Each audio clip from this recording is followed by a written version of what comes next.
8 mars, journée internationale des droits des femmes. Une journée commémorative à la suite d'une grève d'ouvrières à Saint-Pétersbourg en 1917, devenue officielle dans le monde.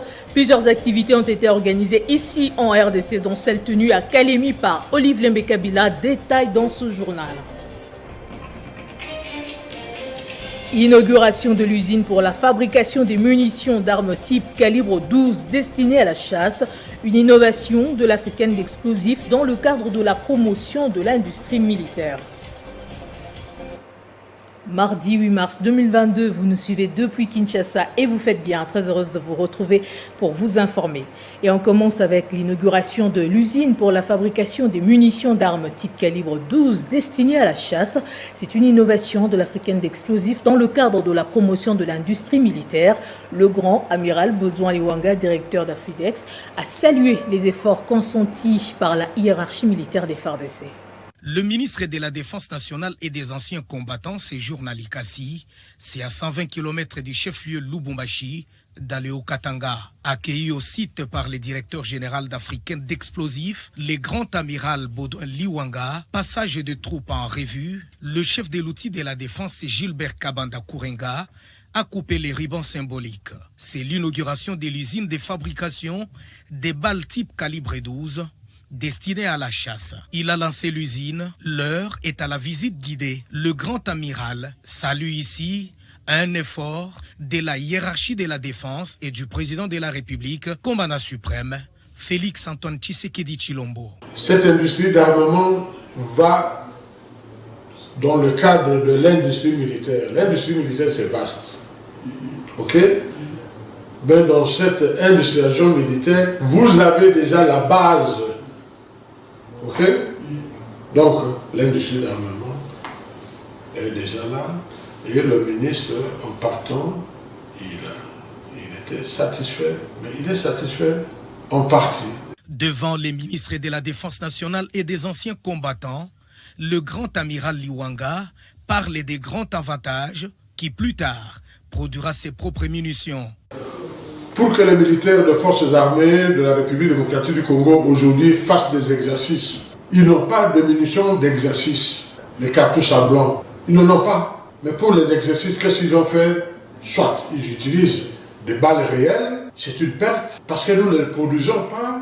Et comme nous ne les produisons pas, donc nous devons les acheter de l'extérieur. Et nous avons commencé par cette étape-là, par la production de munitions de chasse. Et ce que va générer cette production pourra nous donner des moyens pour aller engranger les prochaines étapes, pour accompagner l'autorité du commandant suprême d'abord, pour atteindre les objectifs. Baudouin Liwanga a rassuré les Congolais que cet outil au sein d'Africaine d'explosifs est hautement sécurisé, aucun risque n'est à envisager contre la population environnante.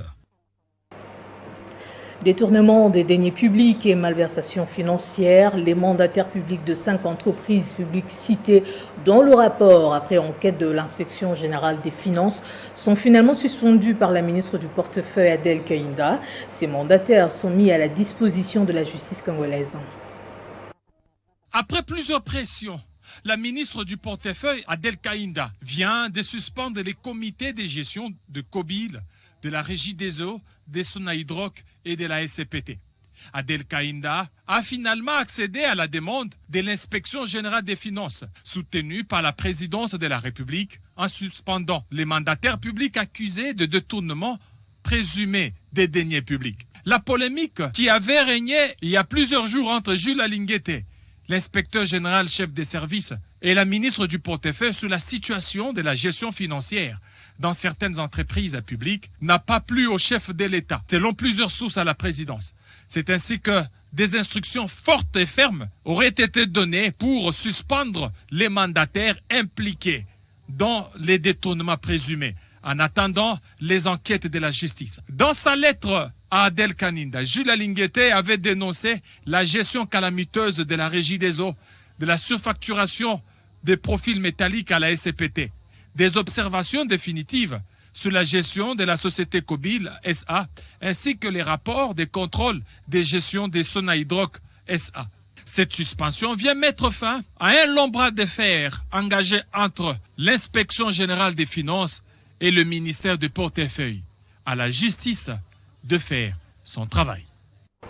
Les bus Transco continuent d'être acheminés dans les provinces. 5 bus sont arrivés dans la province de l'Équateur pour relier 5 lignes des grandes artères du chef-lieu Mbandaka. Le ministre des Transports Chérubin Okende dit suivre de près ce déploiement. Voici les 5 bus de la société Transco mis à la disposition de la population de l'Équateur par le vice-ministre de Transport et Voies des Communications, Marc Ekila Likombo, l'un des warriors qui matérialise la vision du chef de l'État, Félix-Antoine Tshisekedi Tshilombo. Marc Ekila a fait les déplacements du port Congo-Diao pour s'assurer des opérations de manutention de ces engins roulants, et cela en présence de l'équipe dirigeante de la société de transport au Congo. Des déploiements de bus Transco sur toute l'étendue du territoire national demeurent parmi les priorités des chérubins Okende et de son vice Marc Ekila qui s'emploient dans le but de renforcer, de moderniser et assurer les transports en commun de la population congolaise. Ressortissant de cette contrée de la République démocratique du Congo et soucié du développement du secteur de transport dans la province de l'Équateur, le numéro 2 de transport a remercié les chefs d'État pour cette dotation et invité les utilisateurs d'en faire bon usage. Nous venons par là de tenir la promesse de son Excellence, Monsieur le Président de la République, chef de l'État, Félix-Antoine Tshisekedi Tshilombo, faite à la population de la province de l'Équateur et précisément de la ville de Mbandaka, de pouvoir cette population-là en termes de bus, de mobilité. Et c'est une promesse tenue aujourd'hui. Et nous profitons pour aussi remercier la société, l'établissement public Transco à travers tous les comités directeurs DG, DGA, PCA qui ont travaillé d'arrache-pied pour pouvoir réaliser cette promesse, bien entendu sous notre coordination politique.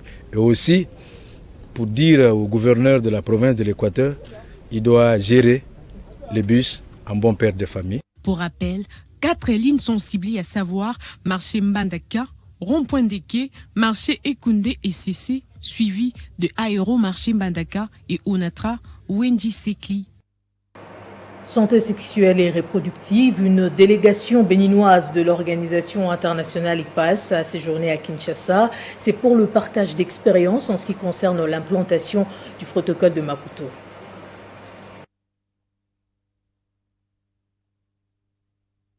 Comment arriver à domestiquer et appliquer le protocole de Maputo au Bénin dans un contexte où le pays est en pleine préparation de la rédaction du décret loi sur l'avortement sécurisé?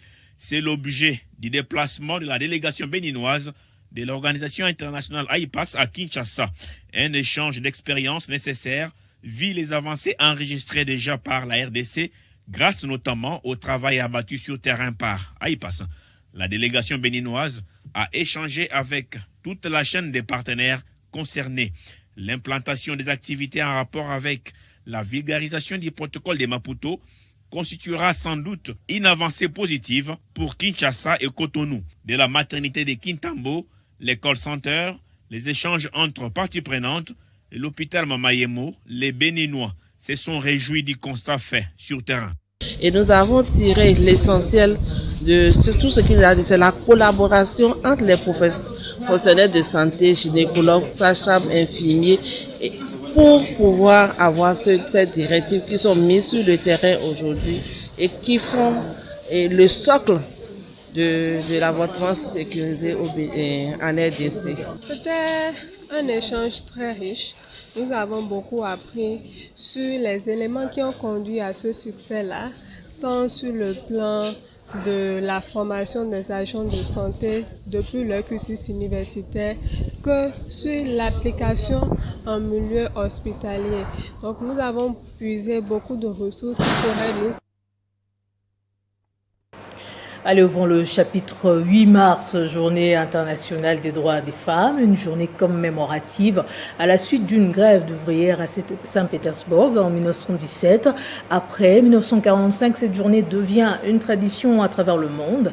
Et ici, en RDC, plusieurs activités ont été organisées. Tenez d'abord celle à Kalemi, dans le Tanganyika, où Marie-Olive Lembe Kabila, épouse de l'ancien président de la République, Joseph Kabila, qui a décidé de célébrer cette journée avec la population de ce coin, précisément au stade Joseph Kabila. Regardez. La journée du 8 mars a été respectée à Kalemi dans le Tanganyika. Venues de partout, elles ont rempli le stade du cinquantenaire Joseph Kabila pour répondre à l'invitation de Marie-Olive Lébé Kabila et de Janet Kabila respectivement, présidente de l'ASBEL Initiative Plus Welka et de la Fondation Mzé. Il s'agissait de prendre part à un culte interreligieux pour célébrer la journée dédiée à la lutte pour les droits des femmes. Au nom de la Fondation Mzé, la députée nationale remercie l'assistance qui a accordé une place particulière à cette journée. Prenant la parole à son tour, l'épouse de Joseph Kabila a rassuré au maman de Kalemi sur les actions que vont mener les deux structures pour plus d'autonomisation de la femme, notamment l'installation d'un programme de microcrédit. Maman Haro place tout de même un mot sur la reconnaissance. Na profite na hii tribune juu ya kutoa pole sana kwa magumu yote iliyofikia population hapa Kalemi, particulièrement ku mainondation enyewe iliacha kunakuwa sinistre na kuleta shida. À la fin de la cérémonie, l'épouse de Joseph Kabila a réservé, comme d'habitude, à chaque femme un petit cadeau. Le ministre de la Santé, Jean-Jacques Mbungani, a de son côté lancé la campagne de sensibilisation sur l'autonomisation de la femme durant ce mois de mars. C'est l'ASBEL, les amis de Jean-Jacques Mbungani, qui a pris cette initiative. Mois de mars, mois de la femme, l'ASBEL, les amis de Jean-Jacques Mbungani, tient à l'organisation des activités de sensibilisation pour favoriser l'autonomisation de la femme, conditions propices pour booster le développement de la RDC. Invité pour la circonstance, le ministre de la Santé publique a rappelé que cette journée a été instituée pour lutter contre les inégalités et les discriminations. Pour Jean-Jacques Mbungani, il faut renforcer notre système de santé actuel et créer l'amélioration de la santé sexuelle et reproductive. L'hygiène sanitaire et la planification familiale peuvent largement contribuer à l'autonomisation de la femme. En renforçant le système de santé, pour répondre à la demande actuelle de services de santé sexuelle et reproductive, la RDC va sauvegarder les récents progrès réalisés en matière de conservation de l'environnement, de la biodiversité et adaptation au changement et amélioration du climat. L'importance et le rôle que chacun doit jouer pour la promotion, la protection, la défense et le soutien de l'autonomisation de la femme dans notre société. Bien avant, Gabi Bola Mbungani, présidente de l'ASBEL AJJM, a rappelé les combats menés par la femme, les avancées enregistrées et les défis à relever. Au Lualaba, le député provincial Roy Kaunga est allé à la rencontre de sa base du territoire de Muchacha où il a distribué plusieurs biens. C'est avec joie et enthousiasme que les habitants des villages Kanzenze et Kamoa ont accueilli le député provincial Roy Kaumba Mayonde ce lundi 7 mars 2022, une visite qui s'inscrit dans le cadre de la célébration de la journée des droits de la femme. Dans son speech, l'élu de Muchacha a parlé de la vision du chef de l'État, Félix Antoine Tshisekedi Tshilombo, qui prône l'égalité des sexes et encourage la scolarité des jeunes filles pour un avenir meilleur, à l'image de Fifi Masuka Saini, qui gère actuellement la province de Lualaba. Depuis que nous avons le chef de l'État actuel, Félix Antoine Tshisekedi, les mamans, vous êtes beaucoup valorisées.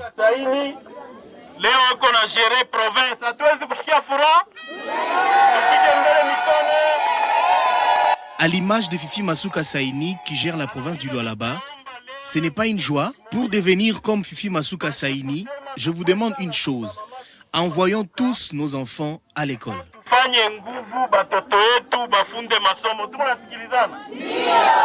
À Kanzenze, tout comme à Kamoa, Roy Kaumba a distribué les pagnes, les produits pharmaceutiques, des équipements sportifs et payé les factures des malades. Nous présentons tous nos remerciements au nom de tout le comité d'administration de l'hôpital et en vous promettant que ce que nous venons de voir, nous allons faire bon usage, surtout pour l'intérêt et le bien-être de notre population. Plusieurs autres villages ont aussi reçu des lots d'épargne pour la distribution. Le sénateur Higuen Bakonga a également profité de cette journée pour réunir les femmes membres des Amis de l'ONG qui porte son nom à Kingabwa dans la commune de Limete.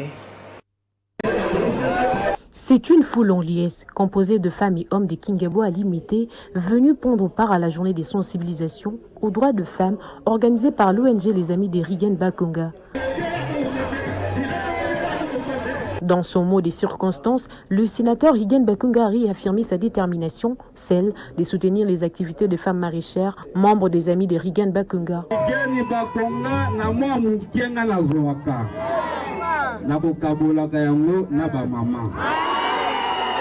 Juste après la sensibilisation, Higuen Bakonga a remis des pagnes et autres biens à toutes les femmes présentes.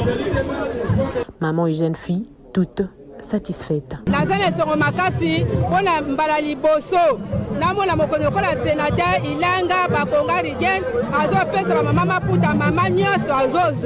Le sénateur Higuen Bakonga, qui n'est pas son premier geste dans ce coin de Kinshasa, promet d'en faire plus en 2022. L'université Simon Kimbangu a quant à elle organisé une rencontre sportive, une première depuis sa création, mettant aux prises les administratifs face aux étudiants. Regardez. Cette journée des droits des femmes n'est pas passée inaperçue à l'université Simon Kimbangu de Kinshasa. De rencontres sportives ont été organisées à cette occasion au terrain Oudjana dans la commune de Kalamou. La première oppose les femmes administratives et les étudiantes de l'USK, un match qui s'est soldé sur un score de parité, un but partout. Et la seconde a mis aux prises administratifs et étudiants, un match qui s'est terminé sur la note de 2-1 en faveur du personnel. À l'issue du match, le capitaine Tracy Kisolokele, secrétaire général financier de l'université, revient sur les caractères particuliers de l'activité. Nous sommes très joyeux d'avoir partagé ce bon moment avec nos étudiants. Je le dis toujours que c'est eux l'avenir de demain. Et voilà pourquoi, à l'occasion de la journée internationale de la femme, nous avons voulu donner de la joie à nos étudiants, donc confondus, filles et garçons. Donc voilà, c'est juste un sentiment de joie. L'USK est une grande institution et nous sommes obligés d'organiser ces genres d'événements pour consolider nos liens et prôner de l'amour entre nous. De son côté, le secrétaire académique de l'USK a exprimé son sentiment de joie pour avoir réussi le pari. Généralement, nous passons tout notre temps à l'université, dans des auditoires, avec nos étudiants. Et pour une fois, nous sommes dit qu'à l'occasion de cette grande journée, il aurait fallu quand même qu'on essaye d'oublier ce que nous faisons d'ordinaire. Et c'est comme ça que nous avons estimé au niveau du comité de gestion d'organiser cette journée. C'est pour la première fois que l'USK Kinshasa organise une activité sportive de football. Des journées pareilles s'inscrivent désormais dans la durée. On va prendre à présent les réactions de quelques femmes quinoises sur cette journée commémorative. Le 18 mars, c'est la journée internationale des droits de la femme. Donc la femme a des droits qui sont peut-être bafoués ou ne sont pas mis en exergue. Et cette femme doit connaître ses droits. Cette journée n'est pas seulement pour les députés ou pour le ministre, mais toute femme dans son domaine, que ce soit dans l'agriculture. Chacun a son apport et chacun doit se dire d'où est-ce que je viens et où est-ce que je vais. Nous devons tout faire pour aider au développement de la RDC sur tous les plans. Donc, nous devons donner le meilleur de nous-mêmes, ne pas nous sous-estimer ou nous cacher, mais nous devons nous dévoiler. Moi, ce que j'en pense, d'abord, je remercie les Seigneurs pour cette journée. Dieu nous a valorisés, que nous sommes des êtres semblables. C'est quelqu'un qui est fort. C'est quelqu'un qui peut faire tout. Que la femme apporte la vie dans tout ce qu'elle fait. Donc, batailler pour, je ne dirais pas mériter ma place, parce que je suis un être humain au même titre que l'homme, mais pour que je sois aussi compétitive. Bon, le travail, c'est vrai que ce n'est pas toujours une compétition, mais on est censé donner le meilleur de soi-même. C'est pour ça qu'il existe des prix. Donc, pour moi, la lutte, c'est de pouvoir travailler comme il se doit et montrer que je vaux, même si l'homme n'a pas besoin de montrer le fait d'être homme déjà, ça lui ouvre des portes. Les femmes regroupées au sein de différentes associations féminines venues de plusieurs territoires du Sud Kivu ont célébré la Journée internationale des droits de la femme à Bukavu avec le ministre d'État en charge des infrastructures, Alexis Guizaro. C'était une occasion pour elle de remercier les autorités impliquées dans la recherche de la paix et la cohabitation pacifique au Sud Kivu. Joseph Amani. C'est sous l'initiative du ministre d'État en charge des infrastructures et travaux publics, Alexis Guizaro, que ces femmes issues de toutes les communautés du Sud Kivu ont célébré la journée dédiée à l'être féminin. C'était aux côtés d'autres femmes influentes et politiques de la province.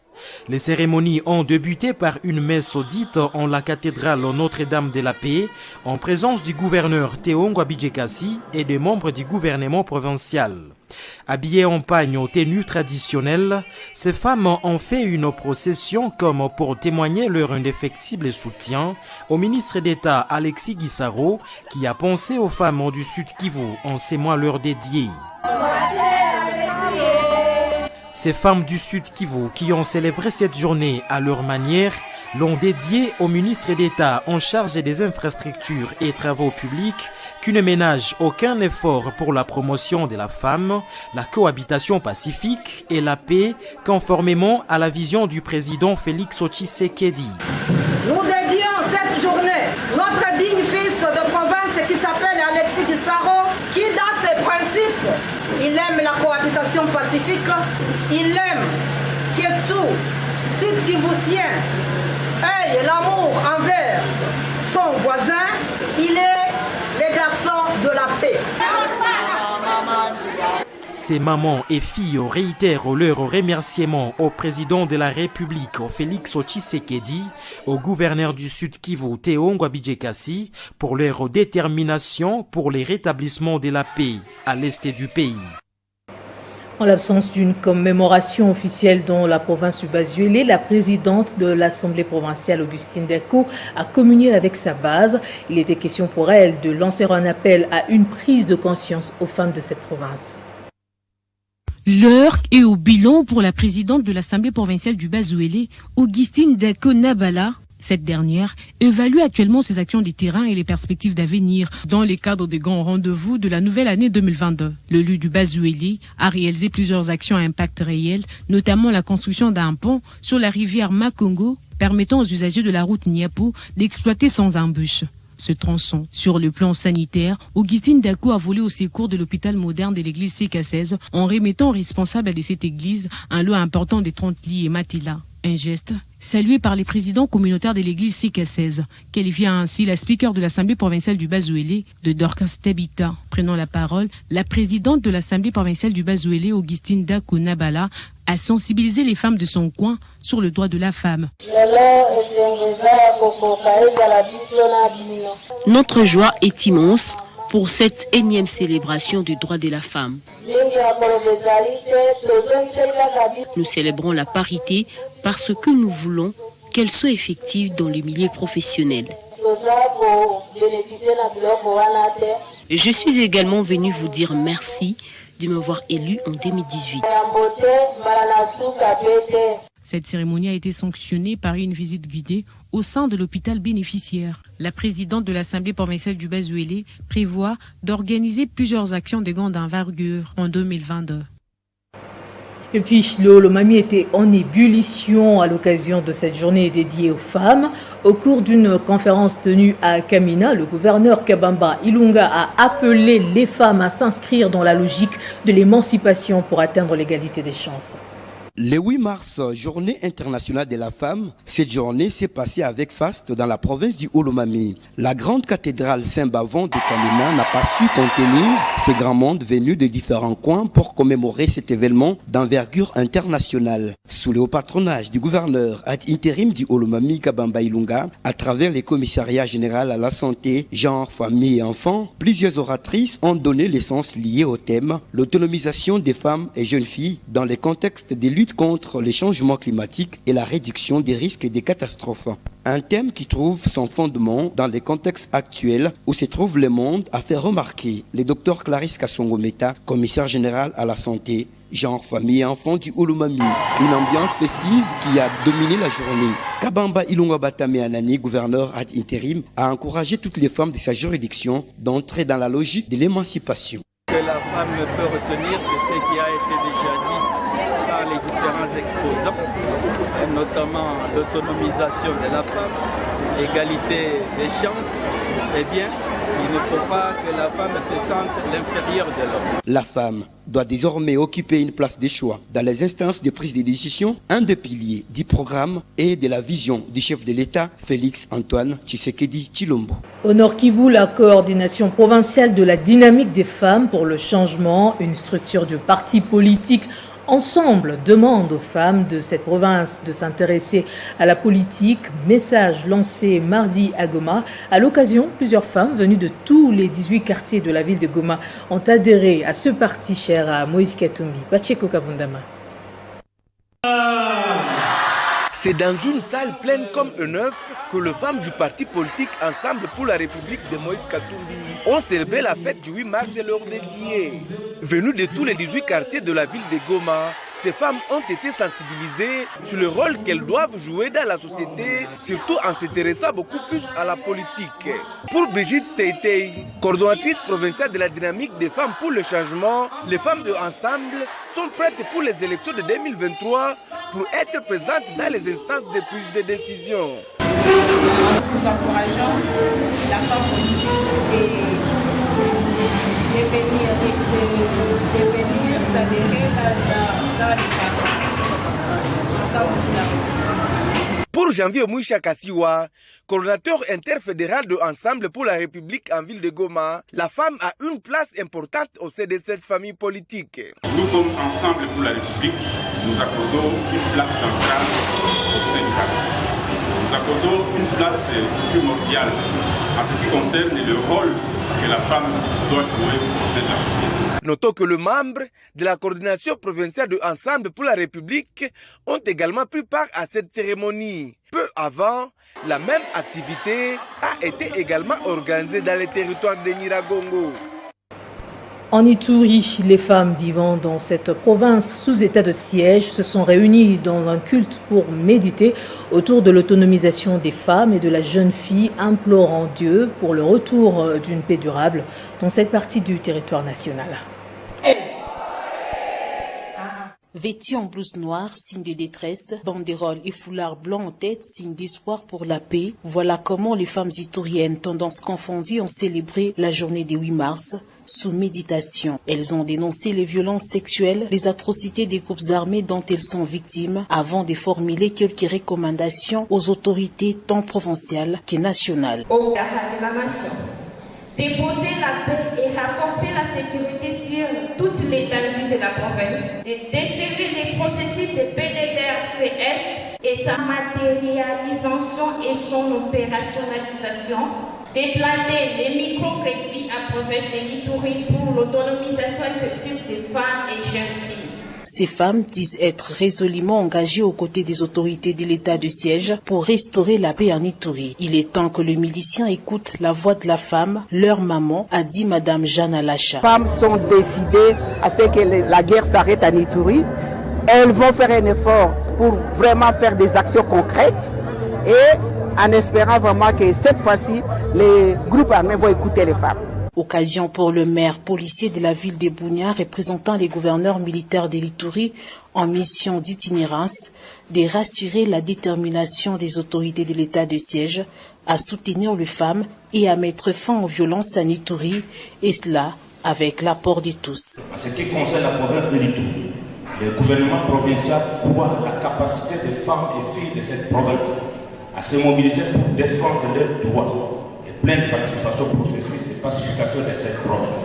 C'est pourquoi l'organe exécutif provincial ménagera aucun effort pour soutenir et satisfaire dans la mesure du possible les activités proposées par les femmes. Signalant que les femmes et les enfants demeurent les principales victimes de l'insécurité causée par les groupes armés depuis près de 2 décennies en province de l'Ituri. Autre chose à présent, au Nord Kivu, le gouverneur militaire, le lieutenant-général Constant Ndima, a procédé mardi à Goma à l'inauguration du nouveau laboratoire d'essais techniques de la direction provinciale de l'Office congolais de contrôle. C'est pour permettre à ce service de l'État congolais d'effectuer désormais des tests localement. Ce nouveau laboratoire d'essais techniques de l'Office congolais de contrôle, inauguré à Goma, vient résoudre les problèmes des essais ainsi que des analyses des produits fabriqués localement et le contrôle de la qualité des produits et marchandises en importation et exportation, d'où la joie du directeur provincial de l'OCC. Il a été construit entièrement sur fonds propres et a été compartimenté en 18 locaux qui abriteront d'une part le laboratoire d'essais techniques proprement dit, situé au rez-de-chaussée, et d'autre part les bureaux administratifs. Nous remercions très profondément le directeur général AI pour cette précieuse dotation technique. Cette grande cérémonie a été présidée par le gouverneur militaire du Nord Kivu, le lieutenant-général Constant Ndima, en présence également du directeur général ad intérim de l'OCC Gabi Lubiba Mampuya. Ce dernier a souligné qu'avec ces laboratoires, toutes les analyses se feront à Goma et non plus à Kinshasa. L'inauguration de ces laboratoires va résoudre d'énormes problèmes dans la province du Nord Kivu en reconstitution. En effet, le lancement des activités de laboratoire d'essais mécaniques, de génie civil, d'essais électrotechniques va permettre aux opérateurs économiques et à la population d'être rassurés de la qualité technique des différents produits qui entrent en jeu dans la construction de cette province dont le dynamisme n'est plus à démontrer. Cette cérémonie a été également marquée par la décoration d'une trentaine d'agents de l'OCC Nord Kivu ayant rendu de loyaux services à l'État congolais pendant plus de 30 ans. Le temps le plus fort a été la coupure du ruban symbolique par le gouverneur de province, chuté par la visite des locaux. Soutenir le projet du développement de 145 territoires lancé par le chef de l'État, c'est le vœu de Simon Ikamba et son parti politique Union pour la réussite du Congo. Ce dernier dit que c'est pour préparer le début de ce projet.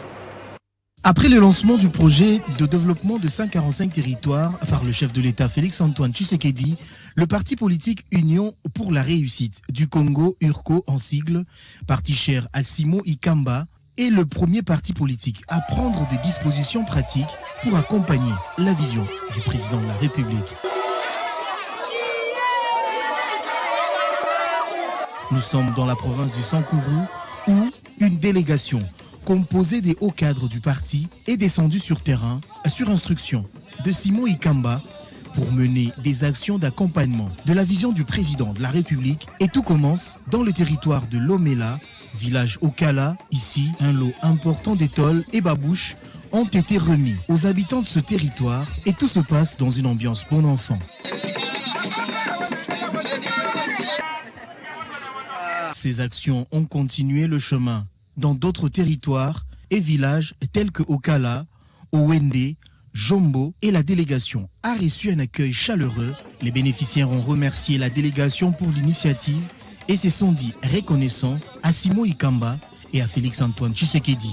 Simon Ikamba n'est ni député ni ministre, encore moins un membre du gouvernement pour mener facilement ses actions.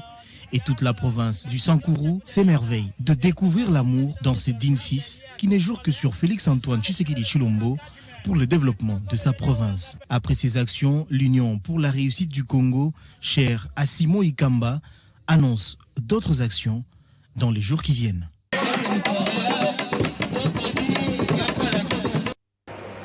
On va prendre le rappel des titres avant de nous quitter.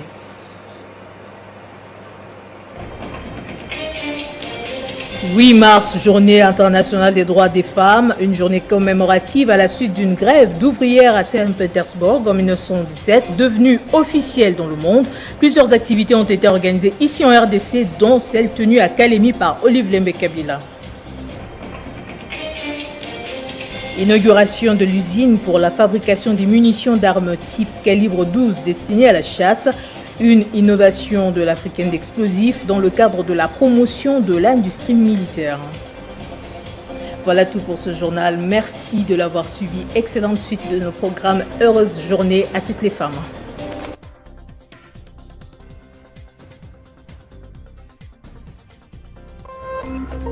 Téléchargez les infos Télé 50 sur www.télé50.cd.